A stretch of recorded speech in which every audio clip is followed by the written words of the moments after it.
ഇന്നും വെറൈറ്റി ആയിട്ടുള്ള ഒരു ചപ്പാത്തി റെഡിയാക്കി എടുക്കാം കേട്ടോ. ചുവന്നുള്ളിയും പച്ചമുളകും ക്യാപ്സിക്കും ക്യാരറ്റും ഒന്ന് വഴറ്റി പൊടികളൊക്കെ ചേർത്ത് വെക്കുക കേട്ടോ. മഞ്ഞൾപ്പൊടി, ഉപ്പ്, ഗരം മസാലപ്പൊടി ഇതൊക്കെ ചേർത്തൊന്ന് വഴറ്റിയെടുക്കുക. ഞാൻ ഗ്രേറ്റ് ചെയ്ത് വെച്ച ചിക്കൻ, മഞ്ഞൾപ്പൊടി ഇട്ട് വേവിച്ച് ഗ്രേറ്റ് ചെയ്ത് വെച്ച ചിക്കനാണ് കേട്ടോ ചേർത്ത് കൊടുക്കുന്നത്. ഇവിടെ ചപ്പാത്തി ആർക്കും വലിയ ഇഷ്ടമല്ല, അപ്പം ഞാനിങ്ങനെ വെറൈറ്റി ആയിട്ട് എന്തെങ്കിലുമൊക്കെ പൊട്ടാറ്റോ അല്ലെങ്കിൽ ചീസ് അല്ലെങ്കിൽ ചിക്കൻ ഇതൊക്കെ ചേർത്ത് ചപ്പാത്തി ഉണ്ടാക്കി കൊടുത്താൽ പിള്ളേർ എന്തായാലും കഴിച്ചോളൂ. ഞാൻ ചീസ് ചേർക്കുന്നുണ്ട്, മൊസറല്ല ചീസ് ഓപ്ഷനാണ്, ഇഷ്ടമുള്ളവർ ചേർത്താൽ മതി.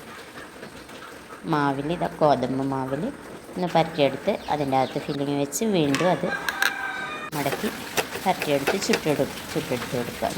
നെയ്യോ ഓയിലോ എന്താ വേണ്ടതെന്ന് വെച്ചാൽ ചേർത്ത് കൊടുത്ത് ചുട്ടെടുക്കുക. എല്ലാം ഇതേപോലെ നമുക്ക് ചുട്ടെടുക്കാം. വളരെ ടേസ്റ്റിയാണ്. എല്ലാവരും ഒന്ന് ട്രൈ ചെയ്ത് നോക്കിക്കോളൂ. വെറൈറ്റി ആയിട്ടുള്ളൊരു ചപ്പാത്തി പിള്ളേർക്ക് ഇഷ്ടപ്പെടും. ചപ്പാത്തി ഇഷ്ടമല്ലാത്തവരും ഇത് കഴിച്ചോളൂ.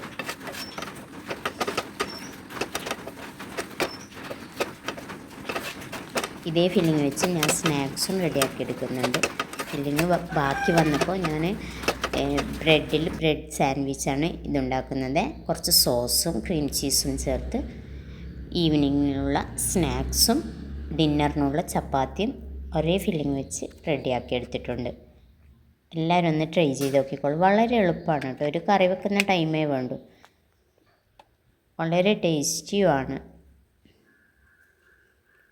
ഒരേ ഫില്ലിങ് വെച്ച് 2 ഐറ്റം ഞാൻ ഉണ്ടാക്കി കാണിച്ചിട്ടുണ്ട്.